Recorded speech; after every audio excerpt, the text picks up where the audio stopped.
Welcome everyone to a special edition to our Q&A, well, with some content with Dr. Eddie. We always have so many questions left over at the end, and so I've accumulated those, and we have a bunch that we're going to attend to, but we're really glad those of you who are here live with us are here. But if you're watching this video, join us live sometime. I also want to say a special thank you. Dr. Eddie subbed in on a couple of drop-in groups for the guys, and I got lots of positive input on that. So I'm really grateful. Dr. Eddie collaborates with Seeking Integrity. He works with the guys who are in our residential treatment program. We really value our relationship with Dr. Eddie, and I did want to acknowledge publicly, I appreciate you stepping in on the drop-in groups too. Well, thank you. I enjoyed it tremendously. It was really, it was very, very good. I always enjoy that of facilitating and answering people's questions and getting insight and stuff. I really liked it a lot. So anyway, Great. well, welcome everyone. It's good to have you all here. As Tammy said, we have a ton of questions that we need to start going through, but I want to start somewhere else. And where I want to start is, again, this fear that many who have been betrayed feel, this idea of, will he ever get better? Will he ever be different? How do I worry? Do I need to worry about a relapse? Do I need to worry about him acting out again? All very valid concerns, extremely valid concerns. Today, I am going to do some self-disclosure, okay? So, but I need to take a step back first so I can kind of set the stage. About a month ago, I was told that I am just on the doorway of becoming a type 2 diabetic. Okay, here I am, 173 pounds, 5'8". You're thinking, what the heck?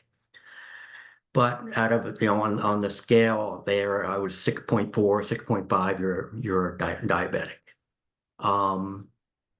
The reason for this is I have the diet of a 10-year-old. Hamburgers, pizza, fried foods, lots of bread, pasta. That's what I live on. I do not eat because I love food. I eat to survive. My palate is dead. I think I like 3 vegetables. I think I can maybe name 4 fruit that I can eat. I eat no condiments. Okay, it's just the way I am. So when I got this diagnosis, and then all of a sudden it was like, well, guess what? No carbs, and we're cutting back on all sugar, and I'm like, what the hell am I going to eat? My diet is 70% carbs. What am I going to eat? And I was really very, very distraught by all of it. I was extremely distraught because I'm trying to figure out what to do. And I did a lot of research online to figure out what you can eat, what you can't eat. And some of it's conflicting. You can have carrots, you can't have carrots, not allowed to have corn. But I got that all settled last week when I went to a dietitian who explained to me, in moderation, you can have things, okay? But it has to be moderation. And okay, but during that time before I got to the dietitian, it was like I was living on chicken and green beans. I mean, that's about the only, I wasn't eating much of anything. I went from 173, I'm down to 158 in 4 weeks, okay? My ideal weight is 155 to 160 for a guy who had my body frame. So I'm right there. I'm in that. And we got a monitor, so I keep sticking myself, which really sucks. And the sugar levels have been pretty consistent. They've been between 105 and 120, which is not off the chart. One day it did hit 205. It hit a little high, but that's been an outlier.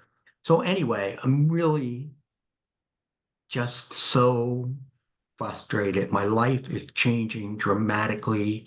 I don't know what to do. I love bread and I'm not going to be able to eat this stuff anymore. Oh no, you can eat whole grain.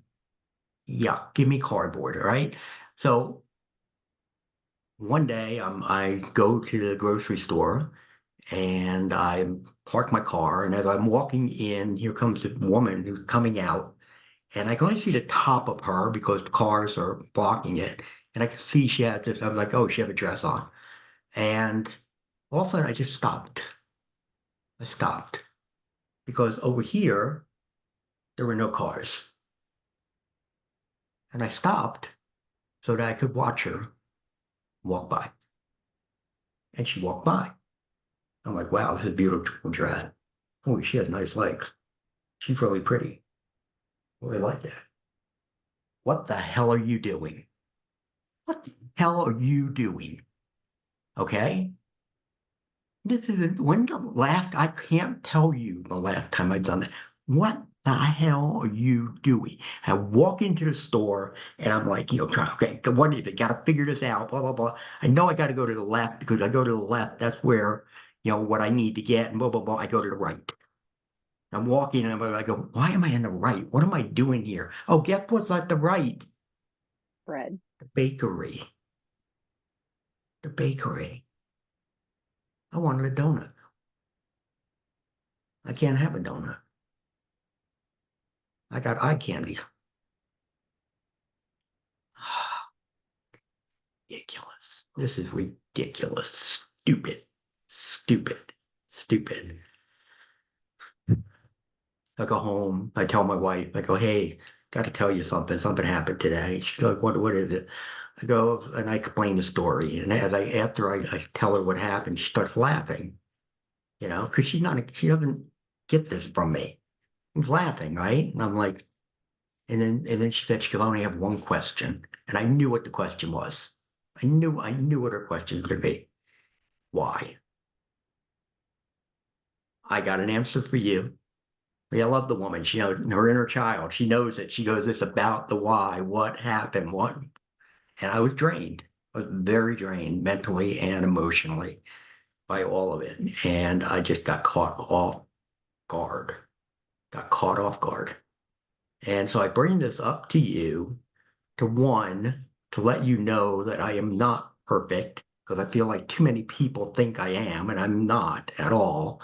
And I'm just like any other person that's out there. I have emotions. I have, my own mental anguish from time to time. And that's what I was going through. It was very difficult for me. I should have processed it through better so that I didn't wind up putting myself in that sort of predicament. But I didn't. But the thing is to understand once again, okay, I figured it out. What is it?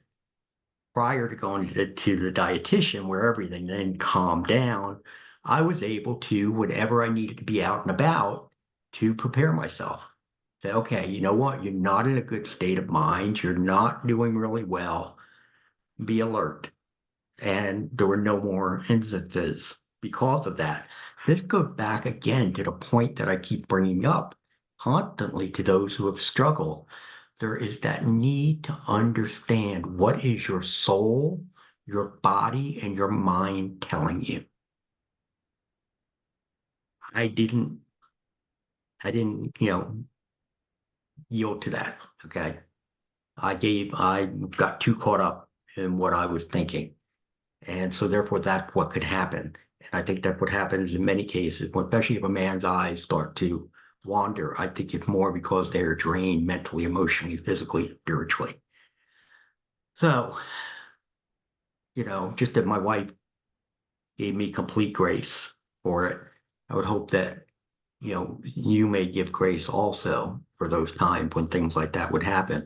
More importantly, though, for those of you who are betrayed, for those of you who are struggling, that you are taking the steps necessary to understand throughout the day, how are you doing mentally, emotionally, physically, and spiritually? That is really important because if you're not doing that, you just can't keep saying, well, afterward, well, because I had emotional issue. Oh, I had a mental issue. I wasn't feeling good physically. No, that doesn't work.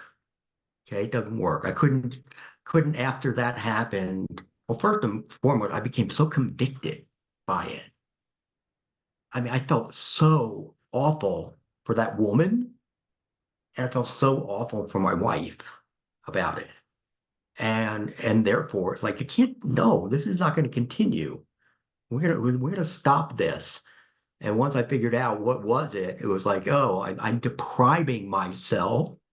That's what it was. Depriving myself of the things I like to eat. And it just caught up with me. And so there we go. So anyway, that's what I got for you today, Tammy. Thank you. And like I was talking to a friend in recovery, and we were like, we go tell on ourselves, like we're like, we have to live the self-examine, and I have to be accountable. Like I go to my 12-step meetings and I'm telling on myself. I'm not going, oh, I'm so, like that isn't real. And so I really appreciate you sharing, on this. One trick for me is, like it's not that I can't have the donut. I can have the donut, but I also have to have the negative consequences of it.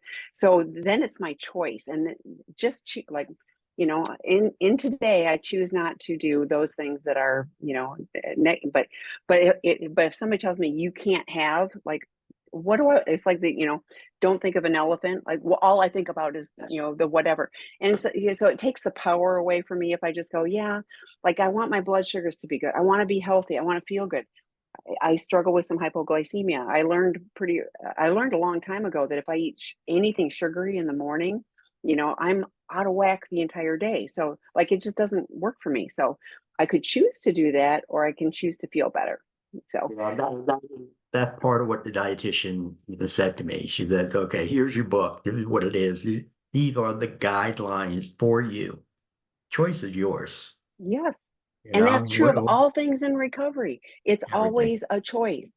And if we do things that are good for our recovery, that are good for us and others, we have, positive results. If we choose to have the 10-year-old diet, we have negative consequences of that. It's, you know,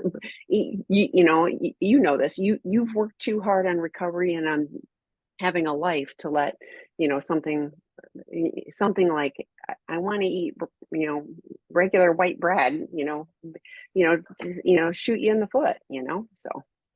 Well, So. and I know there's probably some women who are going to be listening to this and are going to say, no, not you too, Dr. Eddie. Like, yeah, you know what? Me too. Yeah, I'm yeah, human. I'm flesh. I yeah, am a flesh. yeah. And that's why self-care so important to do the self-care. I got into a pity party. Of course you did. Yeah.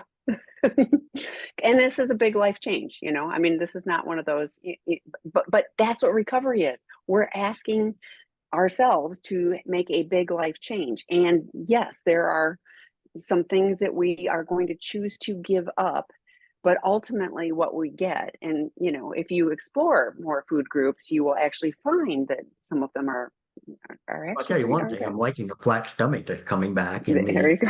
abs, and I'm liking that the chipmunk cheeks are thinning out a little There you bit go. Yeah, here. there you go. So Yeah, there is yeah, there's things to benefit for yeah. with that. And you may take up cooking and find out, I really like making different things. That's probably a far cry. Okay, we won't go there. Okay, we got lots of questions, Dr. Eddie. We're going to Okay. start at the top and roll.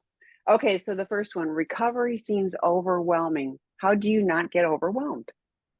That is an excellent question. Recovery can be overwhelming, especially if you make it overwhelming. And what I mean by that is, okay, I'm going to join these three different groups, and I'm also going to make sure that I am journaling for 2 hours every day, and I have these four books that I want to read. You need to come up with a recovery plan that one, meets your needs, okay, what you need, but two, also fits within your lifestyle of what you have, especially from the standpoint of work and home life. All right. Hobbies, activities, some of those can go away for a little while we put more time and effort to the recovery. But I see often, when somebody comes to me and they've been in recovery for, I don't see very many people at the very beginning of their recovery. I see them after they've been to several people and they keep failing. And and sometimes they just have this litany of things that they're doing. And what I do is I go through all of that is, okay, tell me, what is the benefit of this that you're doing? What are you getting out of? Okay, like you said, we have There's guys, they go to groups every day. Maybe they have two groups and they've divided up and they go every day. And for me, it's like, what are you getting out of that group? What are you taking away from it? Oh, not much. I just sit and I listen and it's good to hear the stories. I go, yes, it is good to hear the stories. But if you're going to get overwhelmed because you feel like your schedule is too much, that meeting may need to go away. So again, it is what you make it to be. And I know there are those who have been betrayed who are like, why aren't you doing this? And how come you're not doing that? And you should do this. And I found this for you. And there's these other videos we need to watch. And it's like time out, time out. Hopefully he's working with a competent professional who has put together a treatment plan for him or her. Let them follow that. That doesn't mean that if you come across an article, you come across a podcast, that you don't say, wow, you know what? I watched this, I read this, I really think it's very impactful and interesting. I would really love for you to sit with me and do it. That's fine. But when it's like, and I've seen this every day, I found this podcast, I found this webinar, it becomes very, very overwhelming. So again, what do you make of it? Well, and to your point, like if it's the partner is also focused on, constantly looking for things, like if this has overtaken all aspects of life, that isn't life. Recovery work lends us back into real life, and you were talking about sitting in a group. Like I say this all the time, people can sit in a group and warm a seat and not get anything out of it. A group, a 12-step group is, getting a sponsor, working the steps. It's to help us navigate and change, not just park it in the meeting space. Now, sure, during that hour that you're in the meeting, you are less likely to be acting out. And that's helpful on some level, especially early on. But the point of those meetings is to learn to do the work so that we can have a plan for living, beyond that. So I love that answer. Should an essay have LinkedIn? That's a, So again, it's a very short question, but it's a broad question. mhm. Okay. How long have they been in recovery? What has their recovery been like? Do they use LinkedIn as a very important source for their business and what they do? Those are all factors that are involved. Personally, I think at the very beginning that someone who's dealing with this disorder should just move away from all social media. There's no need for it. There really is no need for to be on social media unless, again, it drives your business. Okay. And then, well, all right, then I have it monitored, have someone checking on it, see what it's about. But someone who's been in recovery for a period of time and they're consistent in their behaviors, again, could they go there? Yes. Could they demonstrate it? They're mature enough? Because let me tell you, LinkedIn, you think, oh, LinkedIn, how are you going to get in trouble on LinkedIn? Oh, no, there are many, many women who complain about guys who are hitting on them on LinkedIn. So, and that goes across all social media. I don't care what it is. And that's why I say at the beginning, I want you to turn the social media off. I just want you to turn it off. And then it's not as a punishment. It's one, we just go back to the idea of recovery. Is it overwhelming? Well, maybe if you weren't looking at social media as much, maybe it wouldn't be as overwhelming because you'd have more time to do it. So therefore, again, let's cut the stuff out that'll allow you the time you need to do what you have to do. Wife wants disclosure to include all my sex partners from my first partner 10 years before I met her. Thoughts? I am not opposed that when people do disclosure, that what they're doing is they're giving you their complete sexual history. Okay. In fact, let her see. In fact, we go back to childhood. I go back to childhood. Okay. What went on during those early years, not just from a sexual standpoint, but from an emotional development standpoint, a neglect, trauma, what happened here? So that then they can see as you go into laying out what the circumstances were for acting out, oh, this is how it ties in. Okay, this is why could he go and do this? Well, because of these things here. He didn't develop this attachment bond, doesn't know how to fully attach. So I don't think sharing that information is, inappropriate. I think it has to be in what you share. So therefore, we're not giving great details about anything. We don't have to put names down, unless she knows that she's around this person, then you want to put a name down.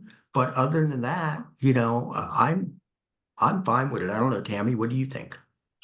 I'm a little more cautious because to me this feels like, I need to know all the gory details, and so this feels more like picking through. I want to know, and it's like, what is the purpose? The purpose of a formal therapeutic disclosure is to set, things straight, and it isn't all the gory details. It's compiled information, and yes, all of those things that Dr. Eddie was talking about, like these themes happened in my very first, sexual encounter with whatever, and I've never been in a long-term relationship because I always ran. Like those things are helpful and of interest and to show patterns.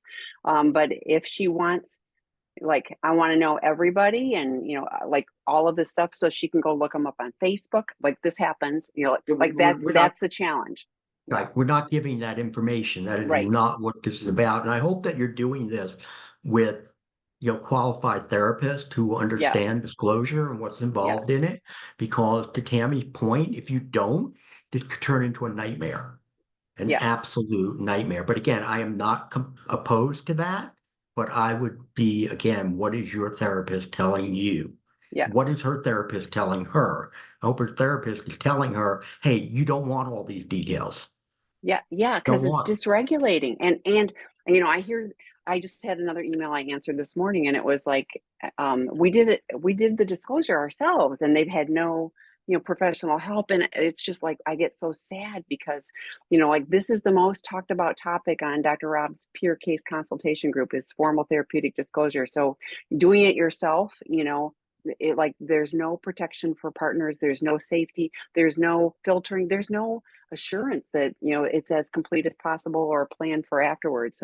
So we really encourage you to work, each of you, with qualified professionals to help you have a good experience. So okay, while my husband's mind was distorted during his affair, he continually badmouthed me to his family. He moved out of our home temporarily to stay with his sister. His sister has agreed for his affair partner to stay at her home while we were separated.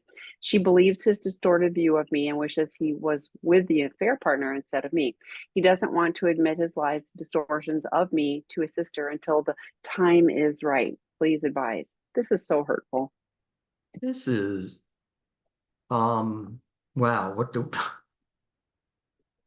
am I gonna advise? I mean, for until the time is right, I'm not going to tell my sister I lied about you and I said things that are not true until the time is right. Again, here's a guy gaslighting and stalling, which means that there are probably other things that are also going on that he's not in full recovery. That's the sense I'm getting from this. When the affair Um, partner is moving in with the sister, well, yeah, probably not in any kind of recovery.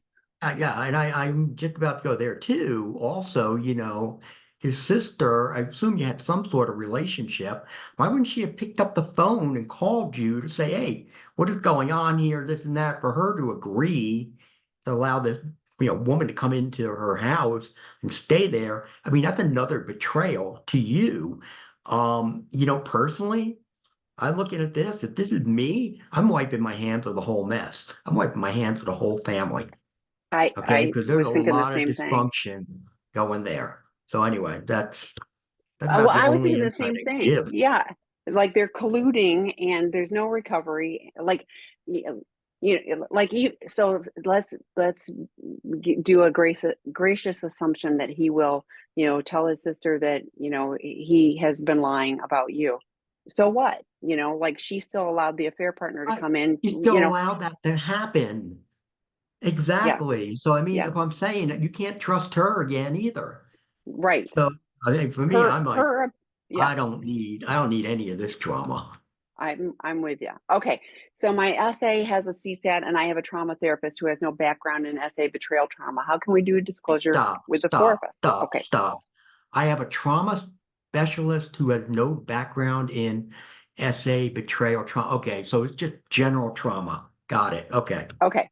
All We right. cannot afford the week for both of us to have CSATs. Is there a primer for the trauma person to work with and to be able to support me in a disclosure process? You're a primer Yes. Yes. for the trauma person to work on to be able. Let me tell you, you need as much help and support, if maybe not more so than he does.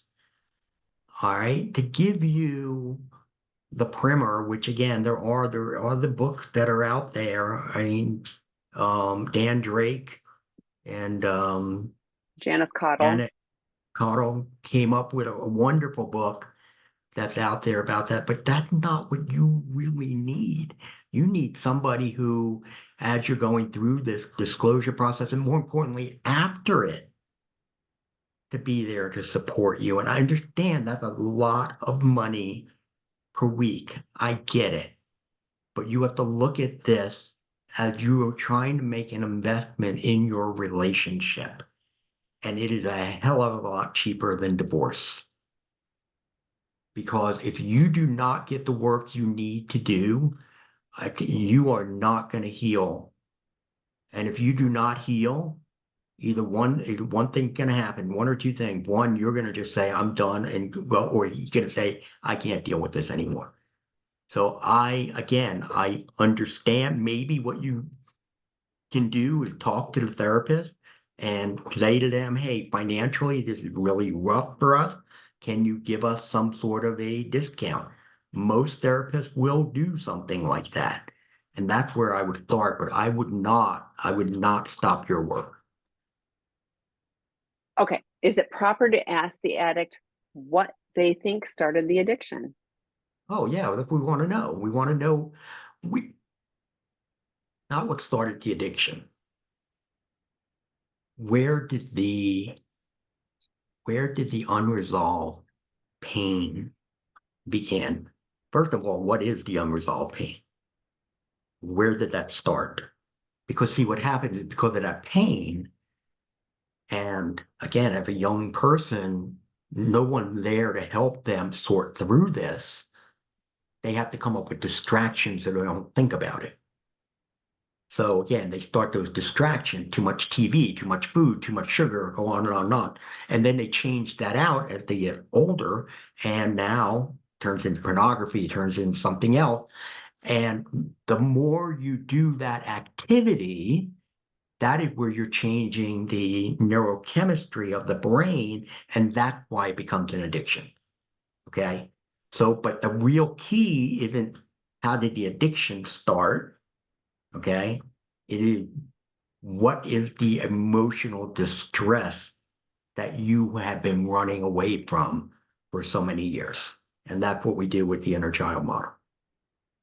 And this happens all the time where partners ask the addict and they don't know why. Like this is the stuff that they've been avoiding. Like this usually starts before age 10. So you can ask, but like I've been in recovery for decades. I've had more awarenesses even in the last 5 years. I've learned more and I go, oh, that's another piece of the why. So there isn't going to be likely a like because of this. I have lots of people, you probably get this too, Dr. Eddie, where they reach out and he was sexually abused at age whatever, and therefore he's a sex addict. I'm like, lots of people are sexually abused and they aren't sex addicts. So it isn't, That is not, this happened and therefore it's way more complicated. Siblings, same environment growing up, and one is and one so it's way more complicated. And partners always want to know, tell me why, because if we understand that, then we're going to be able to prevent that from happening, and you won't be an addict anymore, or you won't act out. So it's more complicated, but I love what you're saying. but It's that those. is where, again, that's where the inner child process comes in that we do. Because again, like I said, I'm the big why guy. Why do I think, feel, and do what I do? Because if I have the answers to that, okay, and can say Kenneth Adams. Ken Yes, Adams right. does Dr. Mother Adams Mesh Men. agreed Yeah. with this. He agreed with this 100%. If I understand why doesn't solve the problem, but Right. why now means, okay, when it starts to arise again, I can do something different. I can do something different. Go back to what you said before. Siblings in the same home, trauma, neglect, what happened? Because it's not the event. This is Gaber Mate, right? It's not the event, it's what you make the event. So therefore, for somebody, it becomes more troublesome, it becomes more devastating than another one who knows how to deal with it and cope with it and learn to persevere. So that's what it comes So down to. I refer often, you did that webinar in September of last year, and I refer often to that. It isn't what happened. You can't make it unhappen. I love that. You can't make it Make it unhappen. unhappy. So how do you move forward? And so on our website, the webinar from last September, where Dr. Eddie gave a presentation on that whole topic. So check that one out. Okay. Wife does not want me to talk to any females, even waitresses and store person. I feel this is impossible. I've tried it, but when I'm out with my wife, we bump into coworkers. I automatically say hi. We had discussions about this many times. We have been at this 3 years. I'm going to 12-step in counseling. So again, I understand the wife's fear, okay? And I understand what she's doing. She's trying to prevent him from engaging, which again would trigger her, and she would wind up being upset. This is not practical. This is not practical. So you have to think beyond recovery. So are you saying for the rest of his life, he is not allowed to speak to any females? They make up more than 50% of the population. What he needs to learn is how to properly engage with females. Just avoiding it is not fixing your problem. In fact, you're probably making the problem worse because he's building up resentment and bitterness and anger because he doesn't, as he says, I don't know how to do this. This is just almost impossible. And it really is in a way. Okay. So therefore, again, think about what it is you want when once recovery is done and once healing is done and the relationship that you're going to have. Do you really want to walk around, if you go out and your husband walking around like this with his head down on the ground? Is that what you want? I would think not. I would think not. And remember, if you take away the autonomy that two people have in a relationship, because we both have autonomy, you take that away from somebody, you don't have a relationship. You don't have a relationship. All you have is a parent talking down to a child. Why don't you just put them on a leash? Same difference. So no, this is not practical. I understand fear. I get it. But you have to work on that fear to understand that this solution is not the answer. Yeah, I was thinking, and they're coworkers. I was like, how do you do your job if you can't talk to your female Tammy, I've coworkers? seen this. Tammy, I've seen Really? it. I don't want you talking to coworkers. I don't want you. You cripple somebody. You cripple them in their work. You cripple them with their ability to advance. It's It's out of fear. I get it. that is fear out of control. That is fear that is out of control, and it needs to be brought back into control for your own sake. So my SAPA husband has taken recovery very seriously. We recently dived into addressing his ED and performance anxiety. Should I be concerned with the hyper focus on this issue as a slip or relapse if he's watching YouTube videos about how to overcome ED and performance anxiety in bed? I see it. I see all of his watch history. Some videos are related to the issue and others are just sex tip related. I wasn't concerned until you mentioned slips and PA. Not because I don't want to get, I don't want you to panic. Okay. So maybe let's move away from the word concern and let's turn to the word curious. Why why such a focus on this? It's making me feel uncomfortable. I feel like you are too much into it because it seems like that's what it is, becoming more, too much. Also, you know what? I'm not sure I want them watching YouTube videos about ED erection. If I don't know what else is on those, I think it needs to be kind of screened by you for him to say, hey, can you go find 3 or 4 that are appropriate? And you know what? After you've seen a couple, you pretty much know everything you need to know. There's nothing else you need to know about it. Okay, what happens with ED? ED, either from a psychological standpoint that we have a problem, or we have it because there's a physical issue that's going on with it, right? And therefore, you go to a doctor and you make a determination, you do the assessment. Is it physical? No, it's not physical. Okay, then I get what it is. It is more a psychological issue. And especially for people coming back after recovery and healing and trying to be sexually intimate, there are a lot of ED issues that happen. And the problem there is because they just jump into let's be sexual versus take a slow step by step to reintroduce sex into the relationship. And this is where you go to this sensate exercise where you sit there and you just, take step by step every other week, different phase. I'm not going to get into it. Men do not go and research that. You're going to find too many images that are just not appropriate. Always have the wife, the partner is the one who does that. So no, so I'm more curious with him. What is it? What else do you feel you need to learn? Have you been to the doctor? That's where I would go with it.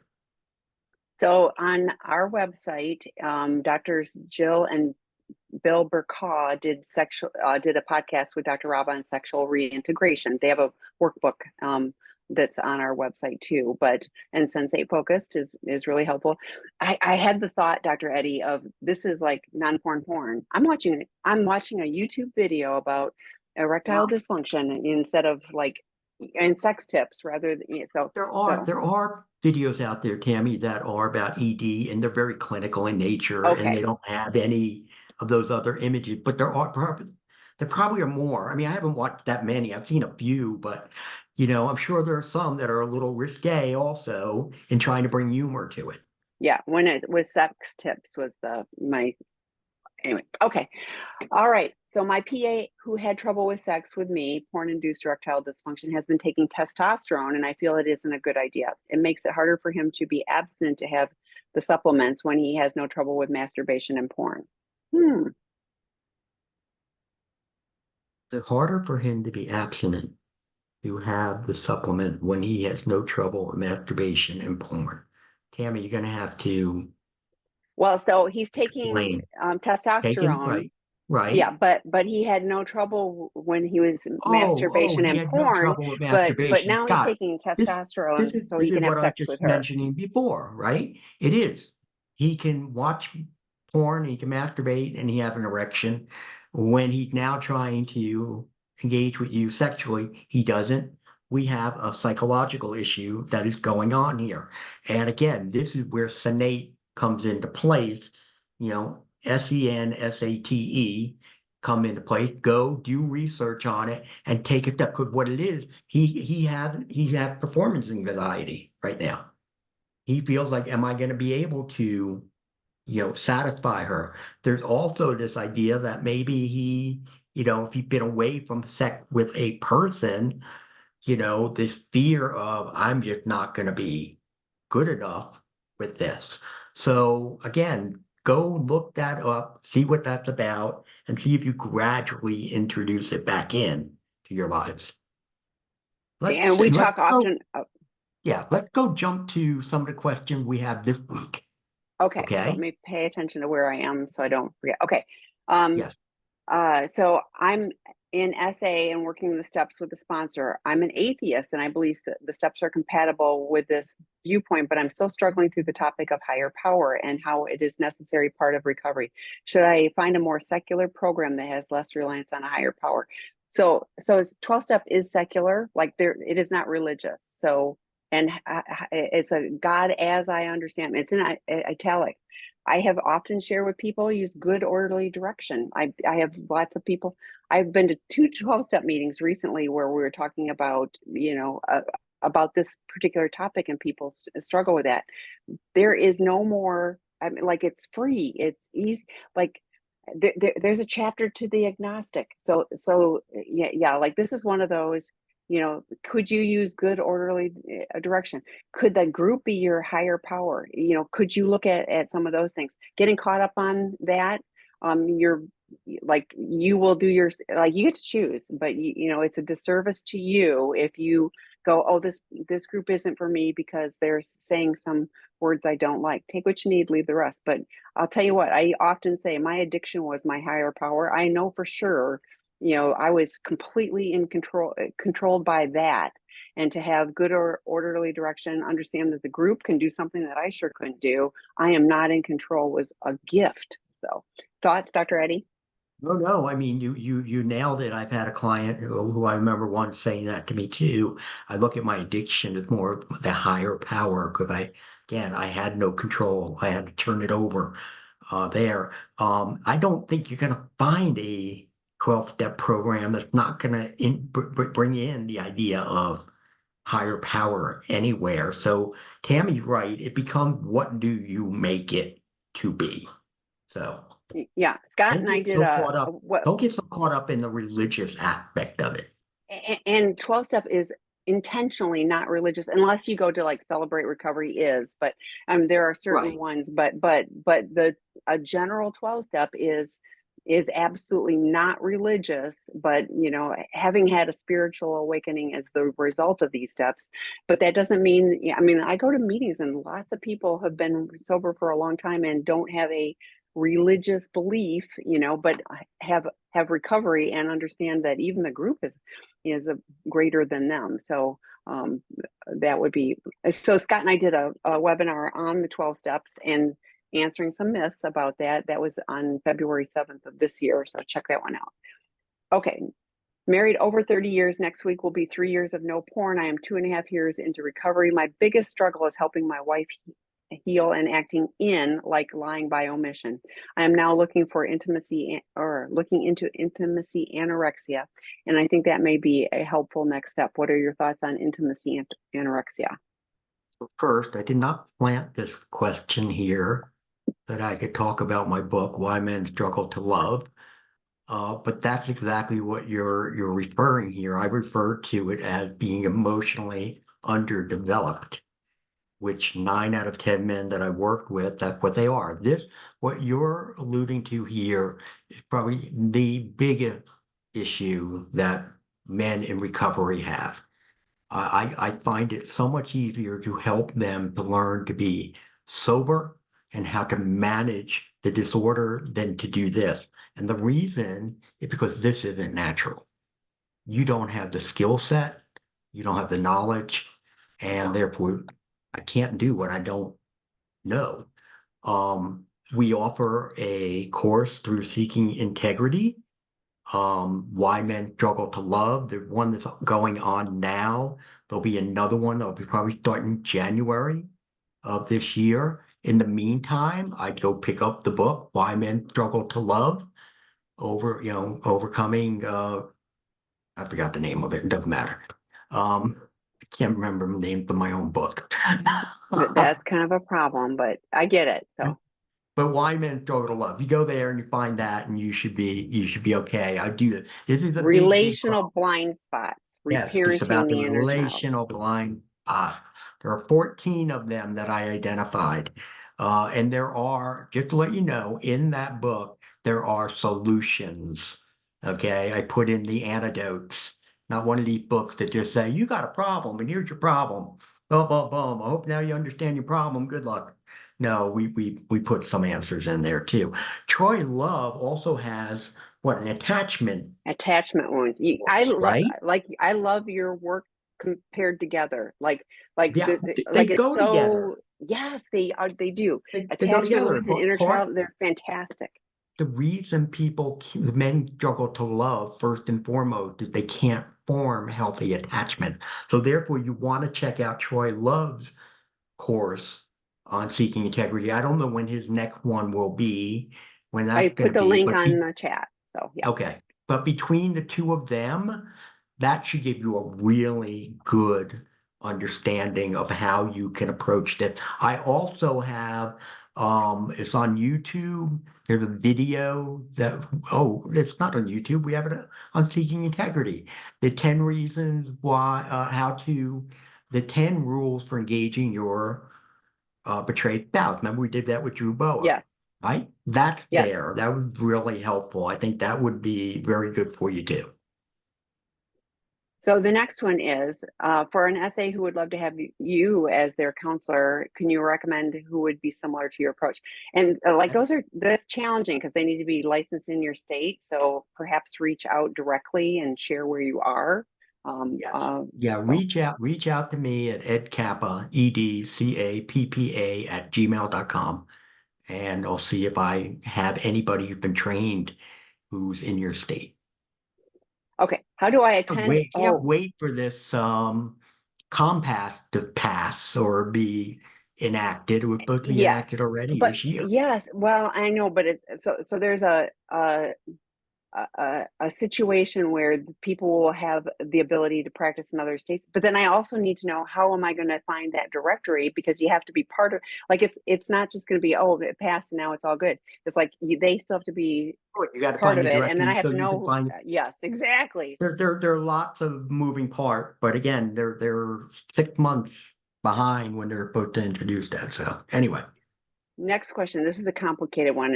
And so, how do I attend a funeral of my husband's friend's mom? Every one of my husband's friends acted out with him or covered for him.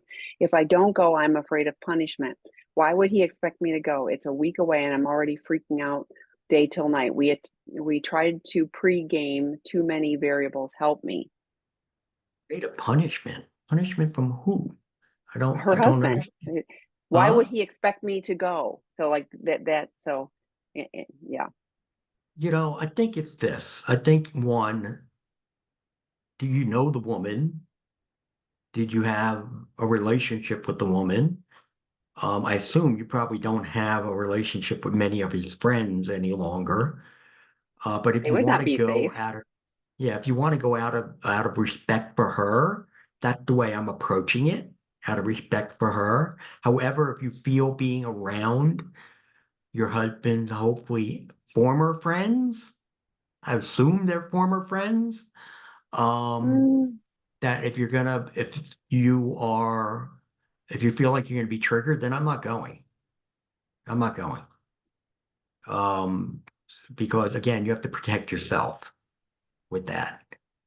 yeah. So Yeah, and again, to me but this is really challenging because like he gets to punish you, like I'm, to me this oh is healthy yeah, boundaries that for you. Like, why does he, what are you doing to take care of yourself? He can try to do something to control you, or blame shift to you or whatever, but the reality, it's okay for you to say you are going to be in a place where all of your friends acted out with you or covered for you. They are not safe for me, and this is not a safe situation. And if he was actually doing recovery work, he would care about you being safe. yes. And in fact, you know what? He may even elect not to go to that funeral. Okay. So not putting himself back in that same environment. You really need to kind of open your eyes to what kind of man is this that I'm with right now? And is he changing? Is he evolving? Right now, based on what you're saying here, again, I'm afraid of punishment. Um, you need some very serious self-reflection, and I hope you have a qualified therapist who can walk you through all of this. So I'm God also bless you. putting, God bless you. we have an empowered women's retreat in August, and we have one spot left. And I I can't don't know why I don't imagine get to how, talk at that. I don't because you're a understand. man. I could be the first man to ever talk at that. Okay? There are these, barriers we're supposed to break through. Not that one. Okay. I have been in a marriage with a sex addict for 26 years, and this man has been acting out most of the time. I have seen him relapse frequently. He can't relapse if he's always acting out. That's not even recovery. He Right, has never right. been able to make immediate amends, and most of the time he never makes any amends unless I am sitting in unbearable pain and suffering, and I tell him that I need him to make amends, and then he will do it. Oftentimes it's minimal and not meaningful because you told him to do it. What is the matter with him? Is there any hope for this abusive relationship? But Again, change the empowered question. women's retreat. Yeah, right. I would go on that retreat and put in a quest that I walk there next time. But I think, again, I think the question is wrong. What is the matter with him? What is the matter with you? Why are you putting up with all of this? Okay, I understand you've been in a marriage for 26 years, but it doesn't seem like it's been a really good, pleasant 26 years. So what are you gonna do? You gonna go for another 26? I mean, this is again the definition of insanity. You keep doing the same thing over and over and over again. And I understand there are probably other circumstances, whether they may be children or they may be finances or whatever, but still, you deserve better. You deserve better. Just like the person before where they talked about being punished, you deserve better. And at some point, you have to say, no more. Michelle Mays, okay, what she talks about, and I think this is so true. She said, you will not heal until you get rid of the fear that the relationship could end. Okay? You know what? If it ends, it ends. Until you get rid of that fear, and again, maybe the fear of being alone. I don't know what the fear is, but until you get rid of that, you will be stuck in this purgatory forever. And I feel so sorry for you. I really do, because you shouldn't. You deserve more. You deserve better. And you owe it to yourself. And you need to begin the process of being able to disconnect yourself emotionally to say, you know what? He is not invested in this relationship. You've been investing with it. 26 years. Nobody's throwing anything in there. And now what are you gonna do? Hope in the next 26 years that he starts? Doesn't sound like it. Well, and this feels like I caught him. He was a naughty child. I'm telling him, little 6-year-old, you need to say you're sorry. And so he is. 'Cause amends are different. Amends are I'm genuinely sorry and I'm changing my behavior so I'm not repeating. Sorry is sorry, sorry, sorry, sorry. And there's often little action, behind that. So a couple of things. You're assuming he has any kind of recovery, and he doesn't. You can't relapse if you aren't in recovery. He's just acting out, and he may have periods of abstinence, and that's just not acting out, but he doesn't have any kind of recovery. So we have an online work group that starts 7/21, and part of this is, nothing changes until something changes, and you are the only one that can change for you.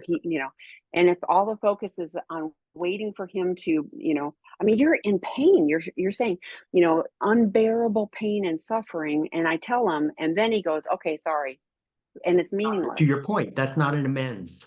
That is not an amends. Amends is I am making a commitment to stop this behavior, or I'm making a commitment to start this behavior or attitude. And so just saying I'm sorry is not an amends. Okay, on the topic of being able to figure out what happened in childhood that's underneath the addiction, is it possible or likely that an intimacy avoidant husband can do forensic analysis to figure out why they're doing or avoiding certain things so that they can shift patterns? Is this an unrealistic ask?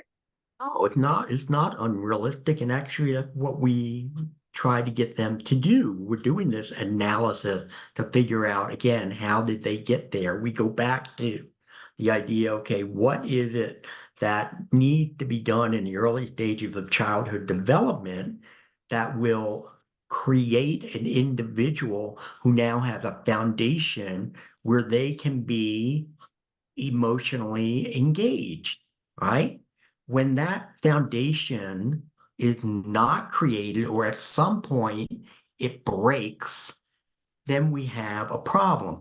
But to ask him to just do it on his own, that's going to be rather problematic, because a lot of times, and again, this is that I don't want to do this, but it's like they look back and they'll see something that it was definitely painful, but they look at it through their adult eyes. And so therefore, then what they'll do is justify or minimize. You know what? Yeah, that happened, but you know what? I gotta let it go. It wasn't a big deal. And they don't realize that the eyes of their little inner child is still haunted by this, and it is impacting us subconsciously. So therefore, you need someone to help walk him through that. If you don't have somebody there, again, go to reach out to Ed Kappa, EDCAPPA at gmail.com, and we'll see if we can find somebody. Well, and like all addicts are intimacy avoidant, because we are looking to escape and numb out. The opposite of addiction is healthy attachment, and oftentimes people use intimacy for sex. Dr. Rob did a great webinar early in June, and he looked up intimacy. The top 15 things had nothing to do with sex. The other terms for intimacy. So there's sexual connection and intimacy, but sex addicts also prove that you can have sex and not be at all intimate and connected. So but avoidant, of course, but people can change, people can connect, people can step through the fear of Dr. Rob does the come here, go away, come here, go away. Yeah, we want you to be close, but we're terrified. But we want you to be close, but we're terrified. But we can learn to do things differently. Okay, I'm 73 and in recovery for a year and a half. We have become intimate again. I'm sure that means sexual connection, but I cannot achieve an erection. I've done several meds, so I think it's in my mind. How do I approach the issue, or age related? Well, I mean, it definitely could be age related, because we talk about the circulation of blood in the system, and circulation is needed here. So again, you said you've used several meds. I'm going to make the assumption that you went to a specialist to find out, or did you just, go order Viagra online? If that's the case, that's the wrong approach. You really need to go and have a thorough, exam done, so you could see what is the circulation like. So, again, that could be an issue. Then if it is not, then again, you're throwing yourself in too fast, trying to be sexual. You got to take it step by step by step at time, because what'll happen, and when you do those Senate over a period of like 4 weeks, and we're not engaging in sexual intercourse, but we are touching each other and whatever. If you obtain an erection during that time, that builds confidence in you that yes, I can achieve an erection. It's not a problem. And again, we're not having orgasm, we're just slowly easing our way back into sex. That's the Okay, third so time we've talked about that today. yes, and I'm putting some Good. stuff in Very good. the chat too that could Yes. be helpful. Excellent. So Excellent. okay, here we go. My husband has moved on. I can't. I'm afraid he's going to leave me because I'm not well yet. It's been 2 years. Do husbands leave because of this often? And that feels like a catch. Do husbands leave? Yes. Often. Right. I guess that depends on what your definition of often is. Yeah, right. It is your definition of, I don't know what the definition of often is. Do some men leave? Yes. At some point, when a woman is, I know you hate the word stuck, but they're in that place and they can't move on. Yes, they get frustrated and they're done. There's a lot of questions here though that I I don't know. I was have. thinking I that don't have too. enough Yeah. information to be able to really tell you what's going on. And I'm not going to sit here and say that he's justified in doing this. I just don't know. 2 years, not a long time. Okay. I mean, that seems rather early that he's moving on. Um, I mean, usually, we're talking about people who've been like 5 years and now they're like, okay, this isn't getting any better and we're done. But just 2 years, that just strikes me that maybe he is checked out because he just has no, again, emotionally underdeveloped and can't manage and deal with the stress or the trauma that you're going through. That's what it sounds like here, kind of ran away from it. And I'm caught in the first sentence. I can't. And I'm going, you can. I just don't think you've had the right support and help to move Yep. forward. So I'm very curious about what professional help what work have you been doing on you for, self-regulating, because I hear the fear, I'm afraid he's going to leave me. Are you Well, going to leave me? yeah. And if Yeah, if you're but caught see in the this, fear, what right. are you doing to have the healing that you need, regardless of what he does or doesn't do? Again, this is what Michelle Mays goes back to. Again, if you're stuck in that fear that, oh my gosh, he's going to leave me, he's going to leave me, he's going to leave me, you're not going to be able to get well. You're not going to be able to get well.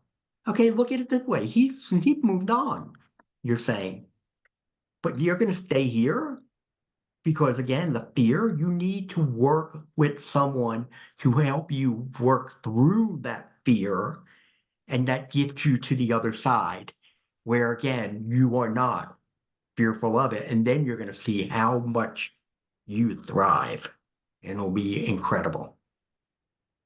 Do you believe that a secure attachment with higher power can actually make your spouse's sex addiction a non-issue with proper boundaries? And so it's not about putting up with it as you ask, but a matter of taking what you have and leaving the rest and attaching to higher power and friends, accept the addiction and have zero expectations of attaching to this person. Huh. Read this again, okay? Do you believe that a secure attachment with a higher power can actually make spouse's sex addiction a non-issue with proper boundaries? No, I do not believe that can happen. I do believe that turning towards your higher power can help you as you're going through a lot of the things you can't control. All right. But to make it a non-issue, you have to remember you are being betrayed, you are being hurt. All right. Um, and so therefore it is an issue. Okay, even with God understands pain, right? He's seen this up close and personal. It's there. So therefore, I think for you, it has to be, yes, I continue to lean on my higher power for strength, for energy, for guidance, for wisdom, discernment. I do all of that. But at the same time, you can't be like, oh, it doesn't hurt anymore. Because it does. It hurts. Well, and in a healthy relationship, we want to be attached. Like, what's the point of being in a relationship if you're not, if you have zero expectations of this partner, if you're not attached in any meaningful way, then I mean, like even a roommate situation, you have more attachment to, because you kind of care. So this feels like like trying to be so safe that I'm completely detached and all zen, nothing matters, but that What doesn't this make sounds like? sense. It sounds like you What? can't come up with a solution to the problem. So Oh. you know what it is? I'm going to detach myself from the addiction. I'm going to have no expectation for the person. But you know what? That's okay because I have a secure attachment with my higher power. Yeah. You got to deal with this person every day. All right. I mean, it's not going to be that simple. And what you're doing basically, you're just burying your head in the sand. Now, accept the addiction, and he's doing great work, but he's a little inconsistent from the emotional connection standpoint. That I get. That I get. But if you have no expectations of your partner, you really don't have a relationship. Okay. When I ask about something that happened, my husband gets really defensive, like an attorney or like a lawyer, or he wilts and blames his childhood. It's never straightforward. I told him we won't be checking anymore. It gets haughty every time. I tell him I need to talk. He says, go to a therapist. I did, but I still need to communicate about our life path. The message that I'm seeing here that he's delivering to you is, I don't give a damn about what you need. I don't give a damn. He is, again, this is another emotionally underdeveloped man who is acting like a child, right? As opposed to getting defensive, what he should be doing is validating your pain. He's not looking for your pain because all he wants is to shut you down. That's it. He wants to shut you down. And so therefore, if it gets haughty every time, it's like then he just say, oh, I'm done, walk away. So he is not making the investment in your healing or in the recovery for both of you. He hasn't made that. I don't know why he hasn't made it. I know one thing. I know he probably doesn't have the tools and the skill to do it, but still, I hopefully if he has a therapist, that's some person walking him through this. But exactly everything you just talked about right here, this is the guy who, again, can't deal with his anxiety increases when you get upset. And when his anxiety increases, what he does, he just learned to minimize, to shut it down, to get aggressive, or withdraw. That's what that's what he's doing. So he needs some guidance and he needs some education on how do you engage with your betrayed spouse. This feels like a person who maybe is abstinent, but absolutely is not in any kind of recovery. So you have somebody who, we with alcohol, it's like a dry drunk. I may be not drinking, but I'm still a nasty person, so that's what this feels like. So to me, this is healthy boundaries for you. And communicating, maybe you need, a mediator to help you navigate I don't recommend couples therapy early in the process. It really is very different. But when you guys are like, you can't even talk about these things, it might be a few sessions to have a plan of this is how we're going to communicate. If there's children, we're going to navigate this. But ultimately, Dr. Eddie said this earlier to someone who'd been in a long-term relationship. Is this what you like? If he continues to do this for the next year or two, I often say, can you see yourself at the end of the year or at the end of next year? Like, if he continues to do this, is that okay? How do you take care of yourself if you stay or go? We had some webinars on that in May, but it's always a choice. But what what do you need to do to take care of yourself, regardless of what he's doing or not doing? Clearly not doing, on this path.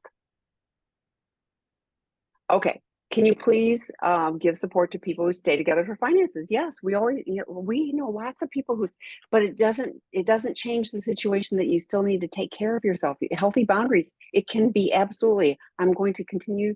We're going to live as roommates. We need to share a roof.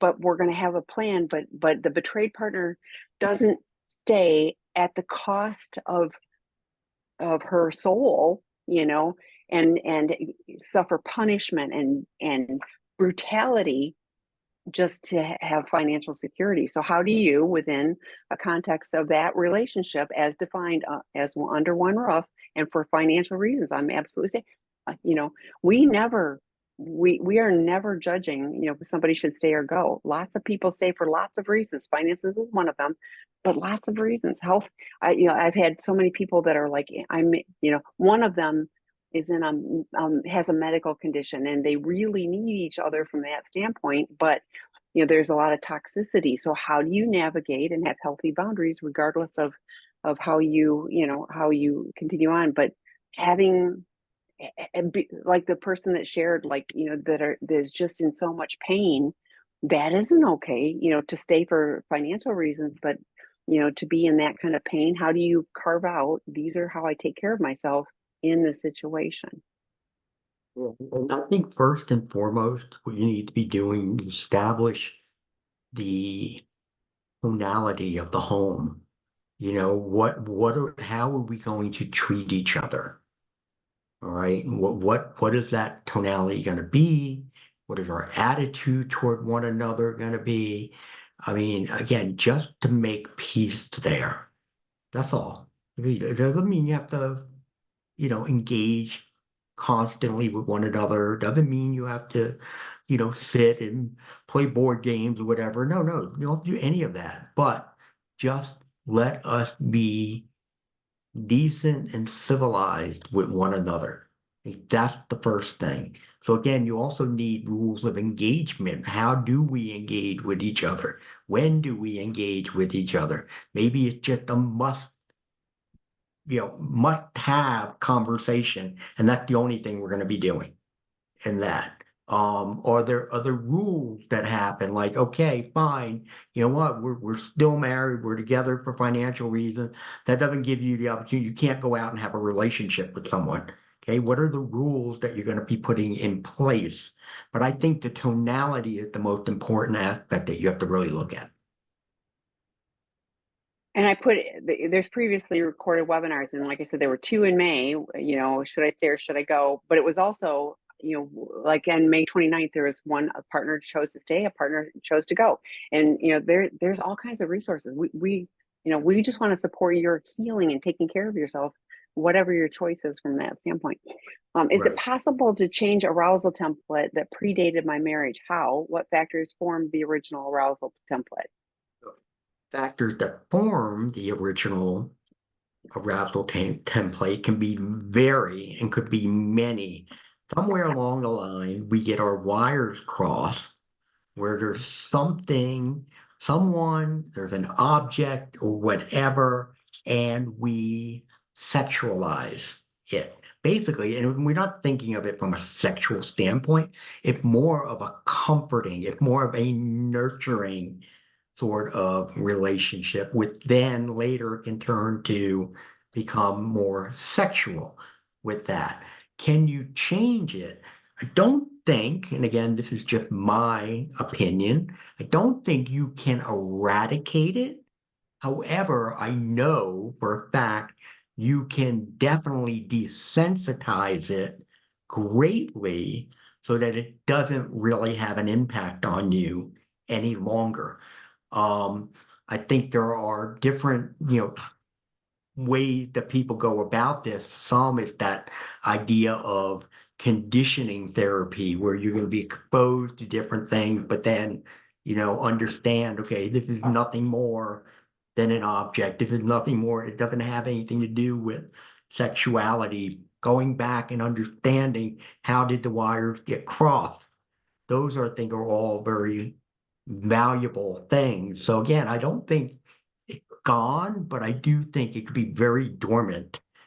Especially if you don't, in some cases, expose yourself to it. And I know sometimes you can't, but in those cases where you can avoid it, you avoid it also. Yeah, I put Dr. Rob did a couple of webinars and he talked about arousal template, and honestly, we find with the guys that come to our residential treatment program, the varieties of porn that they have looked at, they're exposed to things that they would never have come to their conscious mind, and that impacts their arousal template. But just like Dr. Eddie said, just because you have that as part of your template doesn't mean you have to act on it. That's what recovery is we don't just do and again, because we have guys that come to treatment that have been exposed to different things, that is a more recent that may have been underneath there all along, but they would have never known, but they saw it on porn, and so that's now part of their template. So, and getting, I mean, it's of interest. Again, recovery is like, whatever I want to do doesn't mean I do it, it's like we were talking about donuts earlier. Just because we both probably would like a donut, we're not going to run out and have a donut, because we're choosing to do something different. So just because it's something that we like doesn't mean we have to, go down that. Or now we're thinking about donuts again. Sorry. Oh, and by the way, I went to that store today and I didn't have any problem. I didn't even think about going to get a donut. I just went and got what I needed to do and I was done. Because you So, were focused, like you were intentional. yeah, Like that's what it right. is I'm going to be intentional about choosing the things, that are good for me and my outer Right. circle. And for Okay. those and for those of you who joined late, you have to go back to the beginning when it gets posted, and you'll see my self-confession that I had this week. So, I'm in recovery, but I'm still struggling with what I've done to my wife, and I've learned about myself. It brings me down, and I have a difficult time helping my wife heal when I'm myself and struggling with everything. this This is sounds like not an fairly early in recovery, doesn't it? yeah. Well, it doesn't really have to be. It depends on when you Okay. get the insight. Okay, some Okay. people don't get the Fair. insight up front. Some of them get it later on. But the fact is, one, he's gotten it. That's good. Two, he has remorse. That's great. So those are all healthy things here. So what goes on is again, you are too inwardly focused. And one of the biggest problems we have right here with this. You need to be more outwardly focused. And therefore, again, oh, I feel guilty. I feel shame. I feel, that I'm just an awful person versus, you know what? I've done some bad things, but that doesn't make me a bad man. And I'm changing. I'm transforming, I'm evolving. That's where you have to stay because we need to build our confidence in ourselves that I know I will be different moving forward. So no matter what is coming at me, no matter what she's throwing at me, you're never going to change. You're always going to be a dirtbag, blah, blah, blah. I get it. I know that if I was you, I'd probably be saying the same thing. However, I do believe I've made a lot of change. I haven't seen any. Well, then you know what? I'm not doing a good enough job of showing you what those changes are. Okay. I'm going to have to do better so that you can see the different me, that you are becoming a new man. That's where you need to go. And even if you start your day off every day just thinking about that, focusing on that, I am different. I am no longer the person who did that.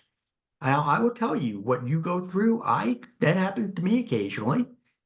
There's something that I hear, I see, whatever, and it brings me back to things I did. So I understand what it feels like to get down, but the time that it happened for me is very brief because again, I just immediately come back to that is no longer me. I am a very different individual today.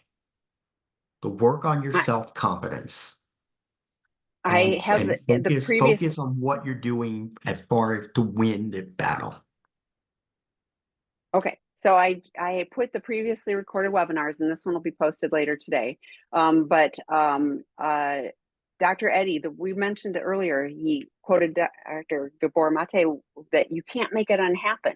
So you getting caught up in the, and shame can be so self-centered. Oh, I'm all focused on me. I feel so bad for me, and so Dr. Eddie's talking about being outwardly focused. So there's lots of resources, lean into those, but and Dr. Eddie's talked too before about like being emotionally grounded, like we're emotionally grounded.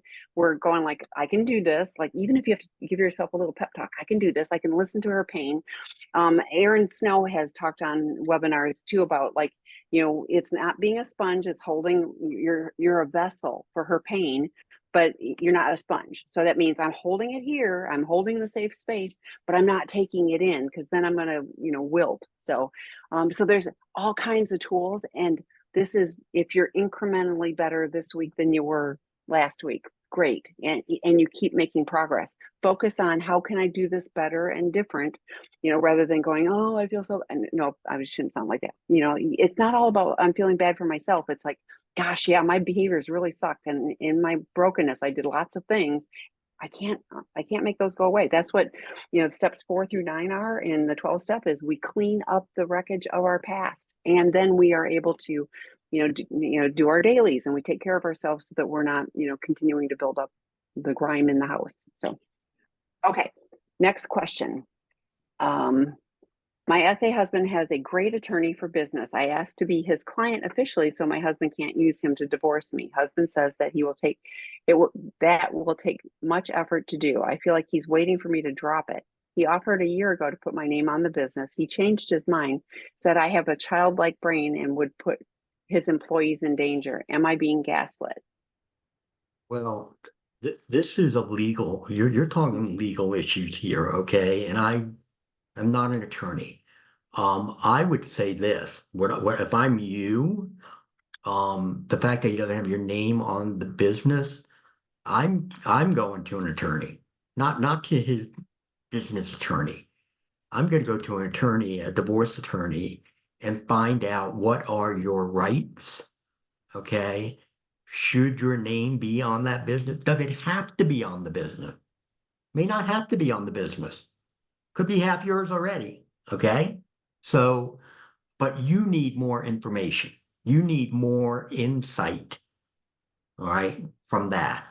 And I assume what you're saying when you said, so he can't divorce me. You were probably worried because if he divorces me, he takes the business.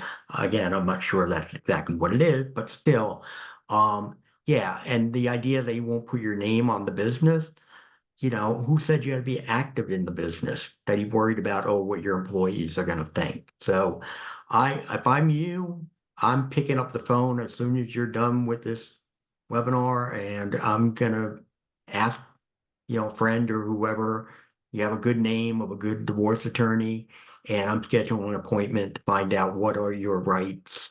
So this way you can feel a little bit more at ease with things. Yeah, and this is a legal question, but to me, like the attorney, that feels like a conflict of interest, and like I don't have great faith in that attorney if he's willing to take you on as a client when he's representing your husband. That feels not That, get somebody that, who's going that, to that's not absolutely the represent solution. you. Yeah, Right. yeah, That is not the solution to this. get help for you. Okay, so back to number 10 on the previous. What is a good Okay. statement to say when your active addict says, can't you just pretend everything is okay? Oh, I can't pretend that you cheated on me. I can't pretend that you were at strip clubs. I can't pretend that you've been with prostitutes. Can't pretend that you rather watch porn than have sex with me. No, I can't. I can't pretend any of that either. This is not about pretending. This is not about fantasy. We can't just wipe this away and let it go. All right, now I know what the addict may say to me, like, well, this has been 5 years. Okay, well, I'm going to have a different conversation with that also. But the idea of even just putting it that way, can't you just pretend? No, can't pretend. I can't unhappen what you've done to me. Um, Again, what does that mean, though? However, I still would ask the question of what are you doing as far as your betrayal trauma to become healthy? That's what I'd say. But no, there's no good statement, good reply back other than that, you know what, that's just a foolish request. Yeah, to me, it'd be more like I can't pretend that we're okay, but I can be part of, I can be part of a partnership that's willing to work on the relationship and move forward. Okay, when should a partner know the whys of the addict's acting out? So that's another good question.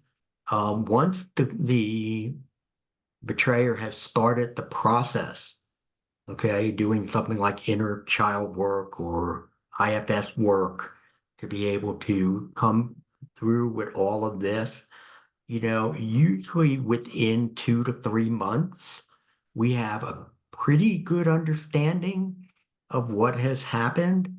That doesn't mean we will not be expanding upon it as we go forward, but we can give you at least the preliminaries Okay, here, this is where we see the drivers that have caused this to happen. However, what we also say is make sure you allow us that we can come back and adapt that to add to it or say, wait, we need to make an adjustment to something because I just found out more information. But usually within 2 or 3 months, we have a pretty good understanding. I will tell you that there are times I've sat with a client in the first and second session. I pretty much have gotten it nailed and what I think it is. I don't tell them what it is at that point. I don't go there, but I have my little notes. I go, this is what I think I'm seeing. And in most cases, I'm correct. Every once in a while, I'm off base. But yeah, about 2 to 3 months. And we are, every partner is like, I want to know why, I want to know why. And it's of interest, but like I said, I had another why like 5 years ago. Like that was like, oh, there's another piece of the puzzle. Right. Yeah.